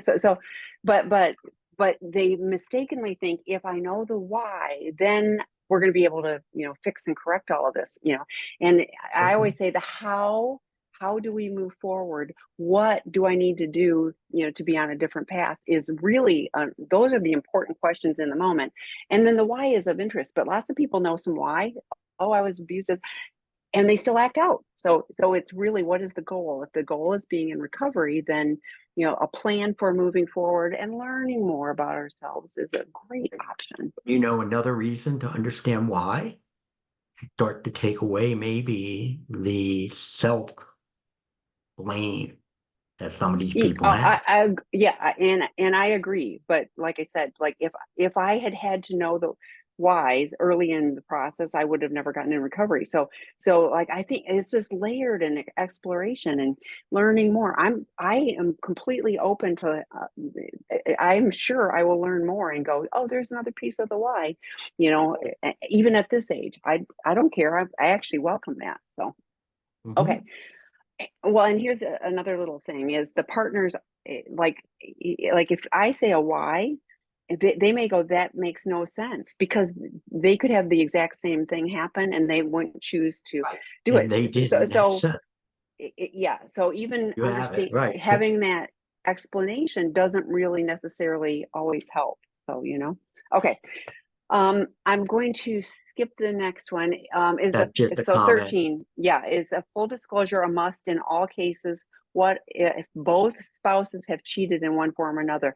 And I love this question because I actually get this a lot, where like, how do we do this when both of us have been betrayed and betrayers? I think you need to just do a disclosure for each of you. Basically, I have a case like this. I've had one and been dealing with it for a couple of years. And I think that's where a disclosure for both of you need to go, because one of you may be, all right, look, I'm fine. I got through it. I'm okay. I'm ready to let it go. But the other one, it may still be troubling them, still haunting them. And so therefore, if they're sitting there saying, well, I think I do want a disclosure. And it's like, well, wait a second. What, you want one, but I'm saying I don't want one. So why don't we just not do it at all? Well, see, again, you're inwardly focused. You're thinking about, okay, I don't need it. I don't want to hear it. But yet it's going to really help your partner to do it. And then if your partner's going to do it, you should probably do it also with that, because I don't want later on for you to, sit there and, feel resentful. Well, I didn't get a disclosure. Oh, you just said you didn't want one. Yeah, well, you know what? I should have, had one. So for me, I think in these cases, when they both have been unfaithful, that there should be a disclosure for each. And my Sure, some of experience with my that is, colleagues might yeah, disagree, but well, no, but and it's not, my experience with those is they're separate. Like, or have you done it where you do both of them at the same time? Like, to me, it's almost like I'm going to do my disclosure, and then you're at a separate time you're going to do we're yours. doing them. We're doing separate. Yeah, we're That's not right. doing Yeah. them together. It's not like, okay, you Yes. do yours. Okay, you're done. Okay, you go do yours. Yes. No, Thank we you. I can't. wanted to. Yeah. Yeah. No, Yeah. no, because we need to do that, and then we do the poly. We have that person who received the disclosure take time to evaluate what's going on, all of that. You can do, your um impact Impact letter. letter, That happens, you restitution. do Yeah, all of yeah, that, yeah. right? And then the next person can go. But it is challenging because I'm going like, well, I want to hear all of that because I want to know, like, like I've been impacted, but I mean, it's kind of like one of those things. Why should I make restitution to you? Because you've heard, like, it can be really challenging. So this is a Again, complicated one. Make sure you've got good, qualified professionals. So and you could hold off the restitution.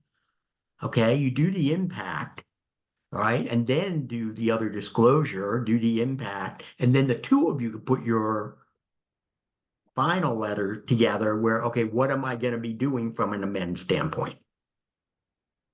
okay, so the number 14 feels like a comment, so I'm going to skip that one. Okay. So 15, he is doing a lot of good work. He has also read your Going Deeper book. It has helped a lot. Thank you. How do you deal with his previous affair partners reaching out?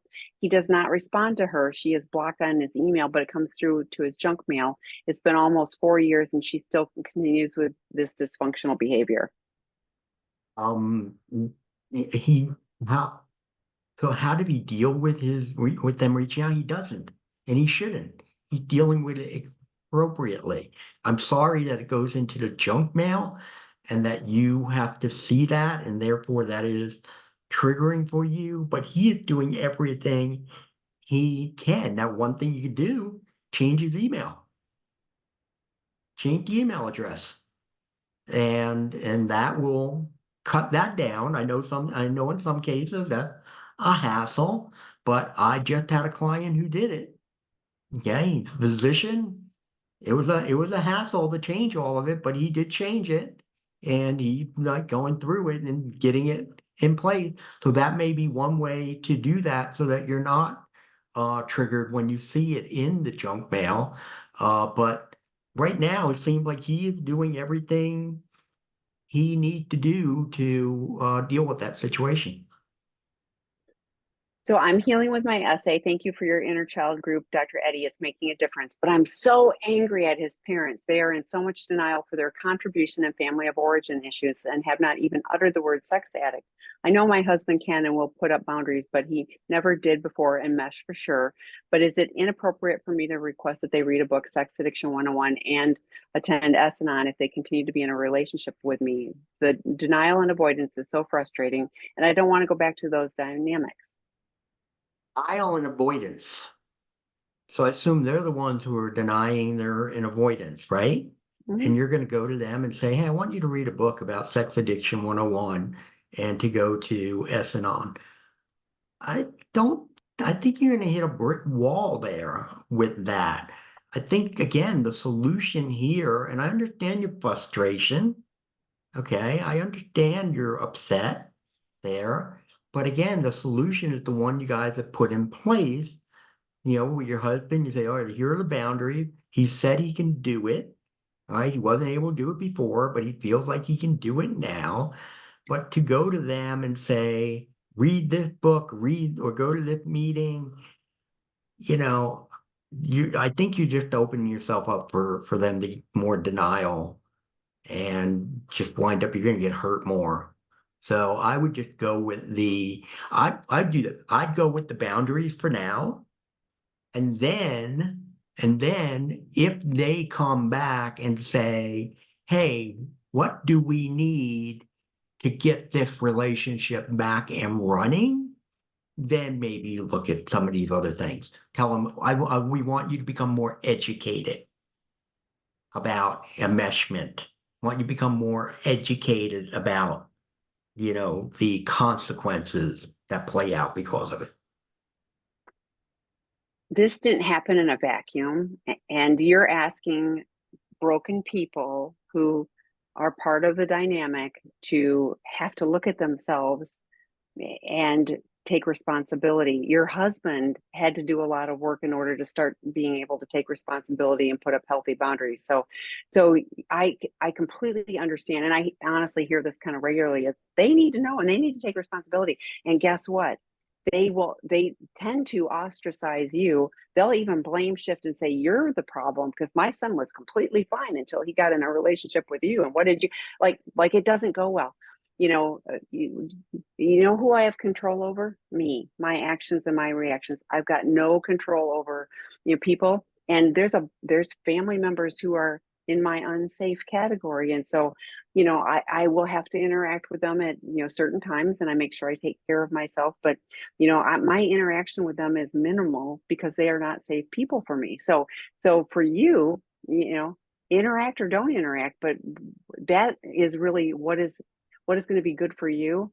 But trying to get them on board with, like, oh gosh, we now understand that, we're part of the problem, and we've gotten, but that would be, you know I was kind of like, when pigs fly, I just don't see that stuff happening, but You set you can take yourself, care of you.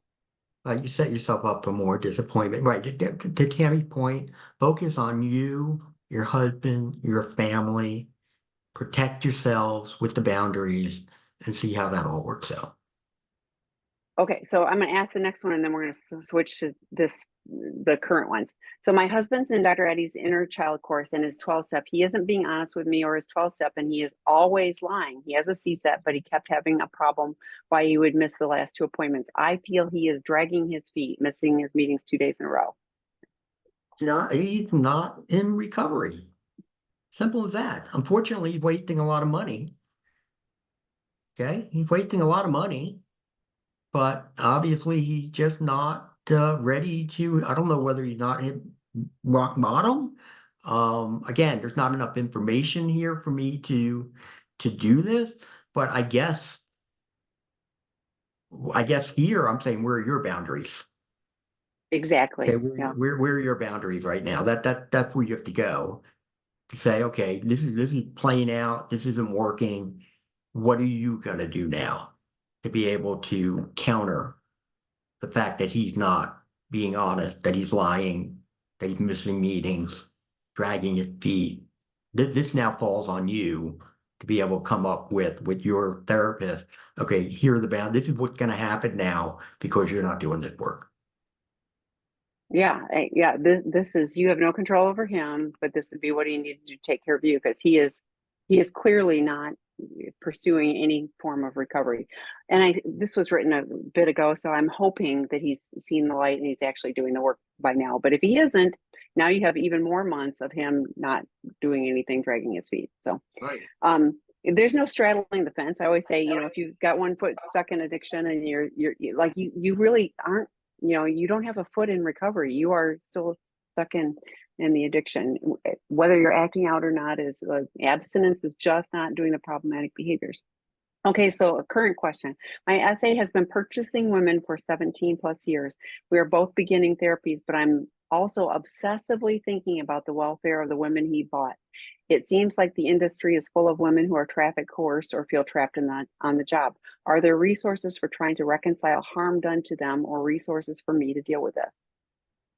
Yes, there are. I'm very pleased to see that you are convicted about this and that you have this desire to want to help these people.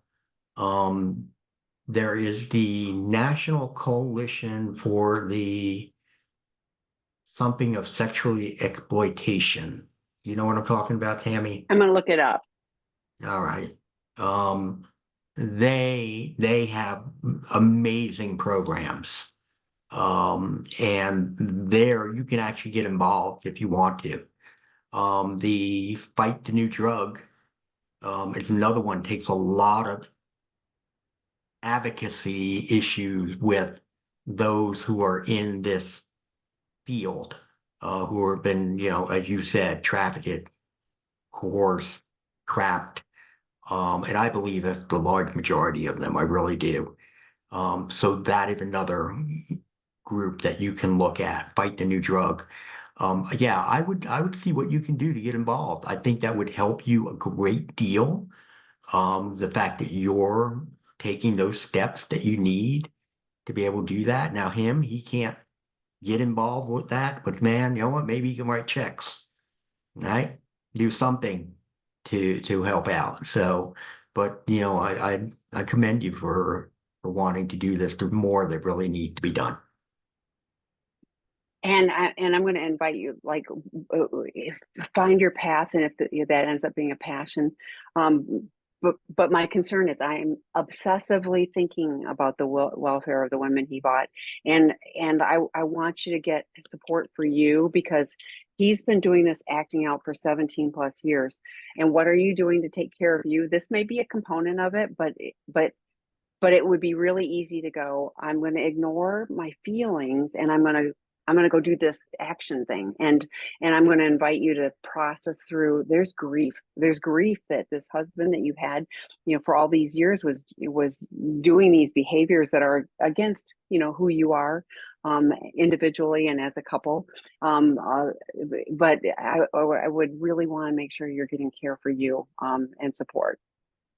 But I did there's a coalition, and I put the link in the chat, for the coalition, that appears to be, go ahead. Yeah, I'm gonna put one in here too.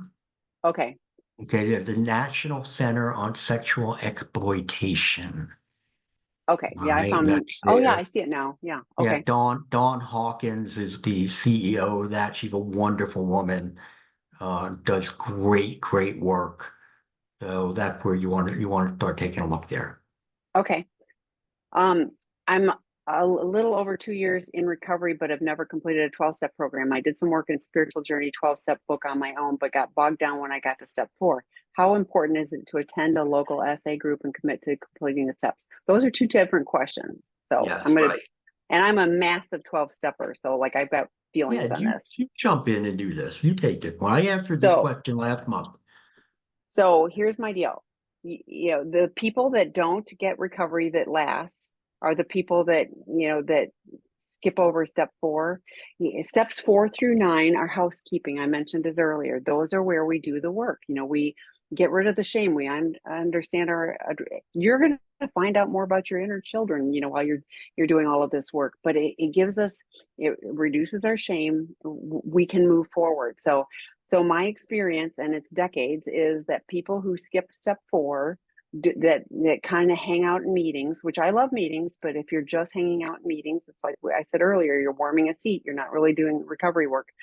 It's what kind of recovery do you want? Do you want to be happy, joyous, and free, which is what we get if we are willing to do the work, or you just want to be abstinent and like, well, at least I'm not acting out. So your level of commitment, will be directly correlated to your level of relief, in doing the recovery work. Okay, next question. I feel like I'm objectifying everyone now when my husband is near. Oh, interesting. I'm triggering myself. Every female scares me, and women of color especially. What is this called? Advice to stop. I see this far too often. I mean, this is really it's very troubling for me. I don't have a name for it. Well, I do. It's anxiety. Okay, that's what it is. It's anxiety. And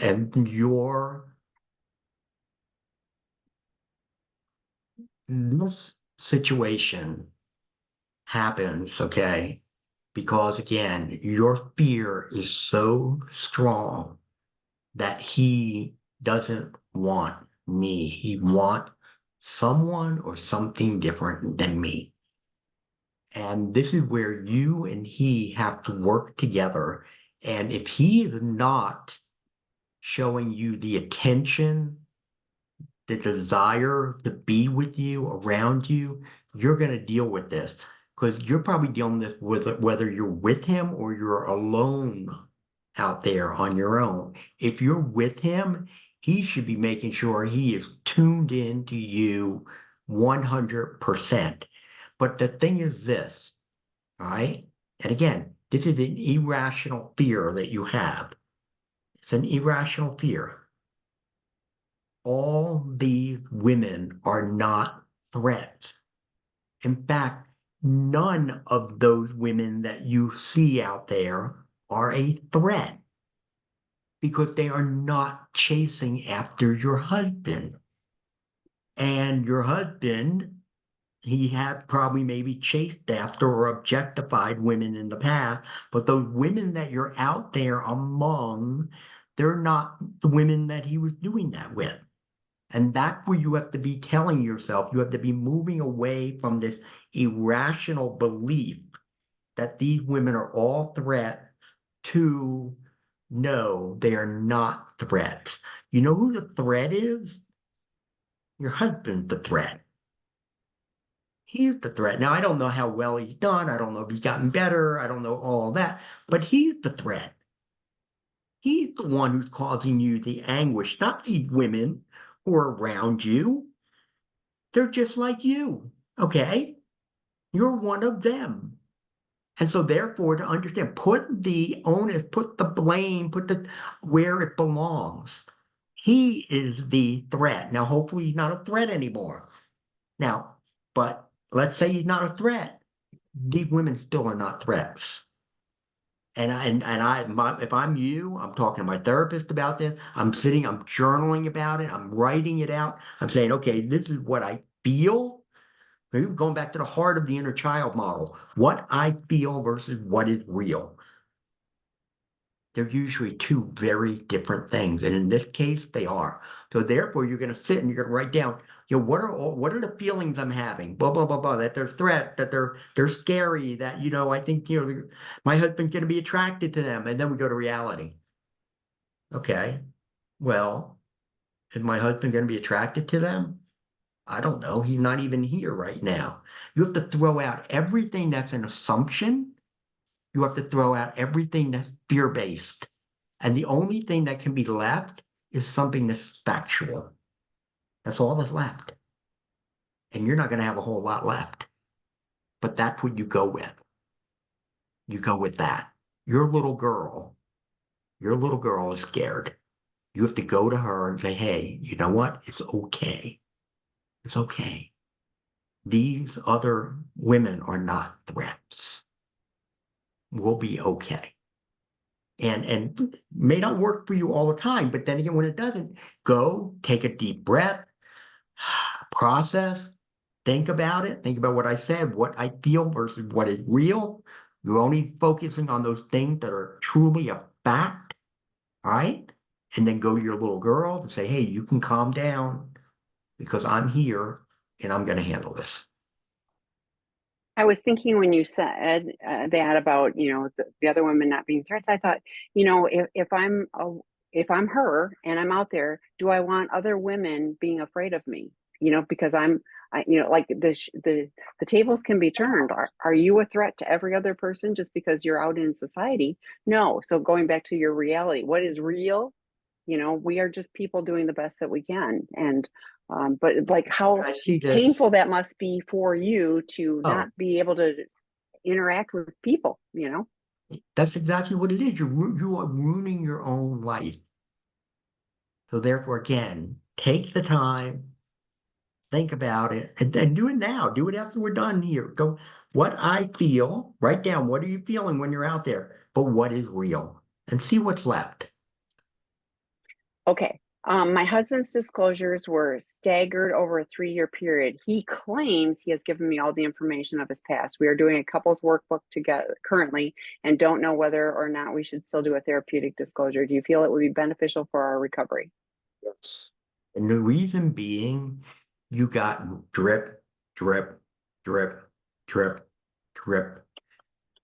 You need to see the linear story, beginning to end, and everything in between. So therefore, you now have it all right there. Okay? That's what you need. That will be very, very beneficial for you. Versus I got that piece over there, I got this piece over here, I got that piece there, piece over here in my pocket. So we go from here to there. Plus, when he's done, he's going to go have his poly, and we're going to see how he does. Do you really know everything? So I say, yes, this is a no-brainer. You should be doing a disclosure.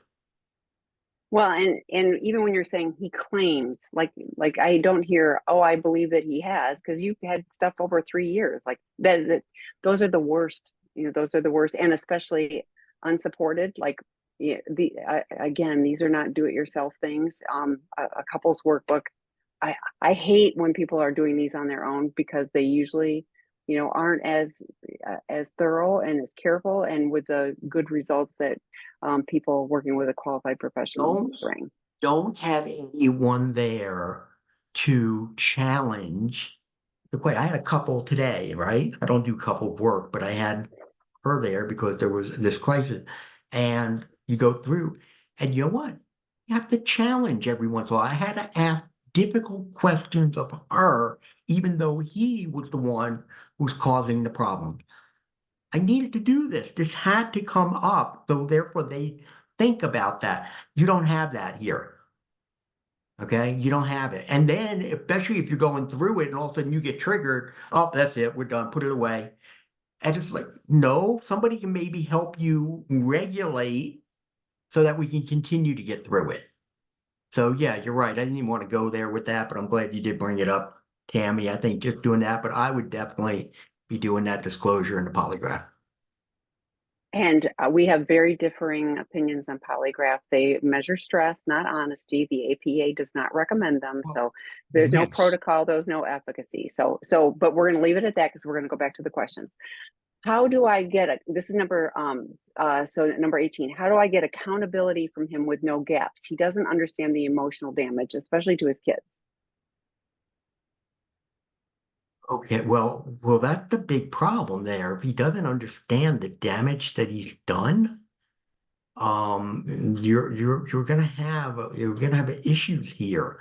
You're not gonna get accountability from him. In fact, I have a client right now who's going through this, and after 3 years, he's just starting to feel the depth of the emotional damage that he has done.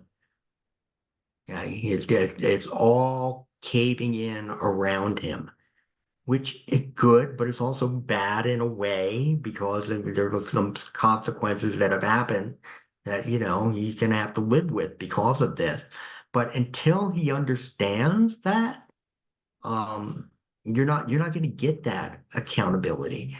So therefore, he needs to just continue to be working with a therapist who is going to be focusing more on that emotional deficit that he has. Again, emotionally undeveloped man. How many times have we said that today, Tammy? Right? I mean, it comes up. You see a pattern here? Yeah. Yeah, I mean, that's what it is. He needs to continue to work with somebody who's going to help him there to be able to start to have a better understanding, empathy. That's what you're looking for here. You're looking for empathy from. So the next one, and this is a great question of like, who do you tell? So my essay has not shared his past with anyone other than me and his work group. Is part of recovery having to tell his family? Not always, not always having to tell his family, but I will say this, and I hear this so often from the men that I've worked with that, and I know I felt the same way too, that when you go out there and you tell the story, when you take what's in the dark and you put it to the light, there's just this cleansing that seems to happen. Even if you've done it 3, 4 times, the next time you do it, you still just feel this sense of, ooh, relief there. There are other circumstances, however, to that you have to think about here. Like, for example, you know, telling his family, has there been any sort of, infidelity in the family dynamic before that you may know about that could wind up, triggering the mother? Um, is his family one of those who would be so offended by all of this to sever ties with everybody? You really need to understand what are the dynamics of the family before you just go and throw that out there. And then, but the big question to ask is this: what is the benefit of telling them? That's the big question. What is the benefit? And the benefit is, oh, well, it allows them to tell his story again. We can find other places for him to tell his story. Okay? There's other places. If you're doing this because you want them to feel guilty, that's not the reason to do it. That's not it. So, Yeah, and I'm with you. It's like could it be part of it? But we'll often say nobody really wants to know about, your family members' sex lives. And so on some level, and are they safe people? And oftentimes there can be the boomerang effect of like, oh, you daughter-in-law are like, if you had behaved differently than my son is an angel. He would have never done this. It's your fault. Like, so lots of stuff can go wrong with it. You can always tell more, but once it's out there, you're sitting at Thanksgiving dinner and, they're wondering about whatever, so. or you're not sitting at Thanksgiving Oh, dinner thank you. That's a again. good point too. Yeah. Okay. The thing is, you need to be talking to therapists about this. You need to Yes. give them the story, let them see what it is, and then have them, with that information, be able to make a recommendation of what they think is proper. So we're going to skip to today's question, and this will be the last question because we're almost out of time. My essay husband does not lie to my face. However, he does lie by omission, which is still a lie. So I want to know something I need Why? to ask, and I don't want to be his mother. Also, he is such a nice person. He is always thinking of me and the kids and is so thoughtful and always the first one to help anyone. When he is sober, less so. I find it so confusing. I never feel like he is sober or in recovery because he does not share on his own. When I remind him, he does it, but not less. How will I know? I go to lots of groups and ladies say you will feel a change, but he is always kind, even kinder when in active addiction. So I'm not feeling it. How would I know? What you have here, and sum it all up in one word: shame. It's a shame. And therefore, that's why he doesn't want to really tell you what's going on, doesn't want to tell you how he's feeling about, things, doesn't want to share, because with that shame comes fear. And with the fear is, I'm going to be in trouble. Okay. So therefore, if I share, she's going to ask questions, and somewhere along the line, I'm going to get in trouble, or I'm going to get accused of something, even though I didn't do it. And I'm not saying you're accusing him of things, okay? I'm not. That's the thing about omission. He omits because, again, I want to soften it so that I don't have to worry about the potential that I will be in trouble or I disappointed her. He needs to, again, another emotionally undeveloped man. He needs to be able to understand the idea that this is not the acting of an adult man. And if he wants to be, and that's great, he's a wonderful guy, he's a nice person, that's wonderful, okay, that's good. But he needs to go deeper in his growth. And that means to be honest with himself and to be honest with you at all times, no matter what the circumstances are. So therefore, he has to be working with his therapist about his fears, especially that fear of, again, I'm in trouble or I'm disappointed. He starts working on those, and then, he comes to you. And the thing is, when he comes to you and he is honest about something, you would, as opposed to, it has to be,